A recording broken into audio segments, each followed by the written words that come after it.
I'm sweaty, heart racing, stomach in knots. You can't cry for help. Not only is your throat too tight to breathe, but it'd be so embarrassing. No, you aren't being stalked by a monster. You're speaking in public, a fate some deem worse than death. See, when you're dead, you feel nothing. At a podium, you feel stage fright. But at some point, we all have to communicate in front of people, so you have to try and overcome it. To start, understand what stage fright is. Humans, social animals that we are wired to worry about reputation. Public speaking can threaten it. Before a speech, you fret. What if people think I'm awful, that I'm an idiot? That fear of being seen as an awful idiot is a threat reaction from a primitive part of your brain that's very hard to control. It's the fight or flight response, a self-protective process seen in a range of animals, most of which don't give speeches. But we have a wise partner in the study of freaking out. Charles Darwin tested fight or flight at the London Zoo's snake exhibit. He wrote in his diary, "My will and reason were powerless against the imagination of a danger which had never been experienced." He concluded that his response was an ancient reaction unaffected by the nuances of modern civilization. So to your conscious modern mind, it's a speech. To the rest of your brain, built up to code with the law of the jungle, when you perceive the possible consequences of blowing a speech, it's time to run for your life or fight to the death.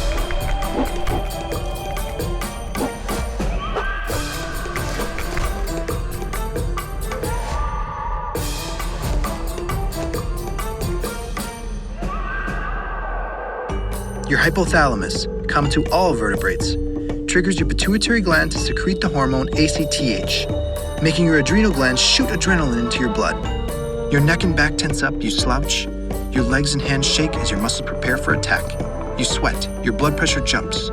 Your digestion shuts down to maximize the delivery of nutrients and oxygen to muscles and vital organs. So you get dry mouth, butterflies. Your pupils dilate. It's hard to read anything up close, like your notes. But long range is easy. That's how stage fright works. How do we fight it? First, perspective. This isn't all in your head. It's a natural, hormonal, full-body reaction by an autonomic nervous system on autopilot. And genetics play a huge role in social anxiety. John Lennon played live thousands of times. Each time he vomited beforehand. Some people are just wired to feel more scared performing in public. Since stage fright is natural and inevitable, focus on what you can control. Practice. A lot, starting long before in an environment similar to the real performance. Practicing any task increases your familiarity and reduces anxiety, so when it's time to speak in public, you're confident in yourself and the task at hand. Steve Jobs rehearsed his epic speeches for hundreds of hours, starting weeks in advance. If you know what you're saying, you'll feed off the crowd's energy instead of letting your hypothalamus convince your body it's about to be lunch for a pack of predators. But hey, the vertebrate hypothalamus has had millions of years more practice than you. Just before you go on stage, it's time to fight dirty and trick your brain. Stretch your arms up and breathe deeply. This makes your hypothalamus trigger a relaxation response. Stage fright usually hits hardest right before a presentation, so take that last minute to stretch and breathe.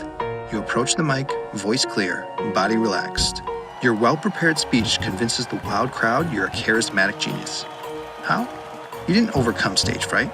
You adapted to it. And to the fact that no matter how civilized you may seem, in part of your brain, you're still a wild animal. A profound, well-spoken wild animal.